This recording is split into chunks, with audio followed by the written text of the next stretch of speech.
Monsieur le maire, bonjour. Aujourd'hui, nous avons une thématique à aborder. C'est un choix politique pour vous. Vous allez installer donc de la vidéo-verbalisation à Céris. Est-ce que vous pouvez nous en expliquer les raisons et le déploiement? Oui, alors vous savez, on a déjà installé la vidéoprotection dans le mandat précédent. On a une cinquantaine de caméras, on a une cinquantaine d'autres caméras qui vont arriver dans ce mandat-là.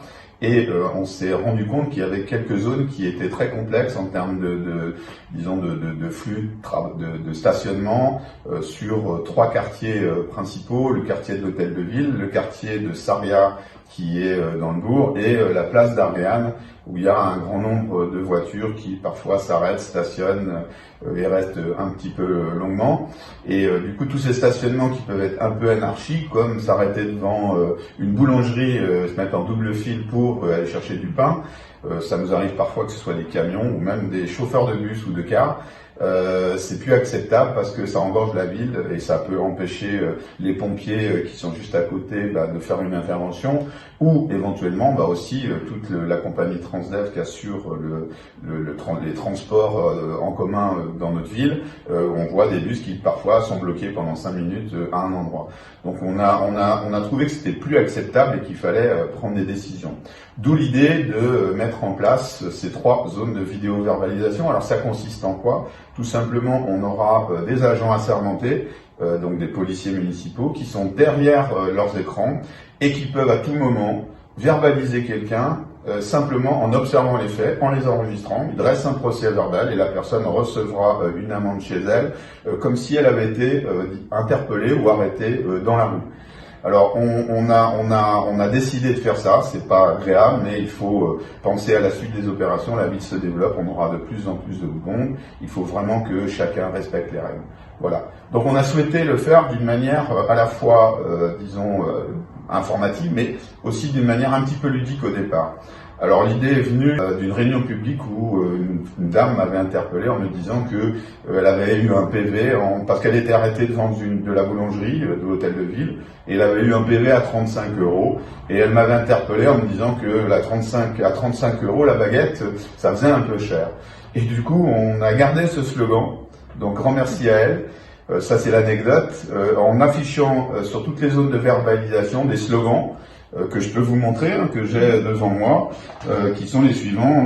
Celui de la baguette est ici. Alors on a, je sais pas, où est celui de la baguette? Elle est là, il est là. Alors c'est la pizza, pardon. Je vais vous mettre celui de la baguette. Voilà, la baguette, alors vous savez, la plupart du temps, la baguette, c'est 1 €, donc on a fait le choix de faire ces banderoles qui seront affichées, où on explique que la baguette à 36 €, c'est un peu cher, et donc, vous voyez, on demande aux gens j'aime ma ville, Céris c'est une belle ville, mais il faut aussi la respecter.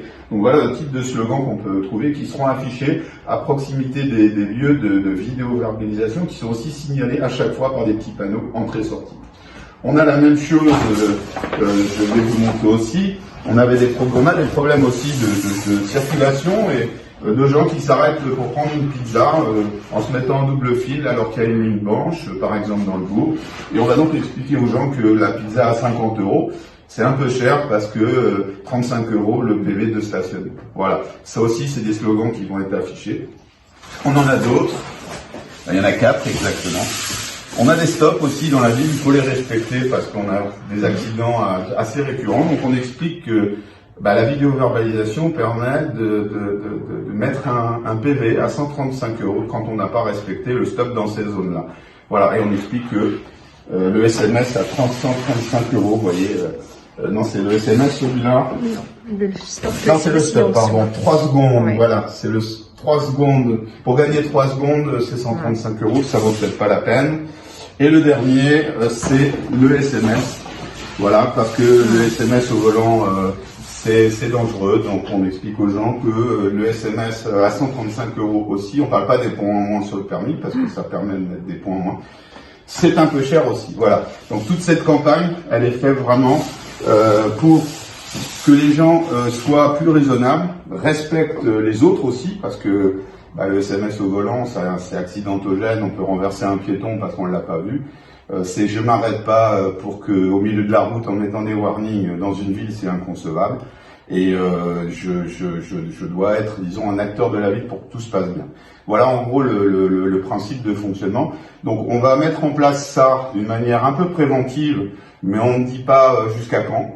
Et à partir d'un certain temps, une fois qu'on aura, disons, suffisamment informé les gens par tous les moyens, la presse, les panneaux dans la ville, aussi en communiquant sur nos réseaux sociaux, eh bien les gens seront verbalisés quand ils auront cherché du pain en laissant leur voiture à l'extérieur. On a tout mis, tout est en zone bleue à proximité, donc on trouve toujours un espace pour se stationner, pour aller chercher le pain. Et puis peut-être qu'on peut éviter de prendre sa voiture pour faire 300 mètres ou 500 mètres, et qu'une petite marche à pied pour aller chercher le pain, ce serait plus sympathique pour tout le monde, et ce serait aussi surtout plus écologique. Voilà. Une dernière question, ces panneaux seront visibles quand dans la ville ? Très prochainement, je pense qu'on va commencer pratiquement dès la semaine prochaine.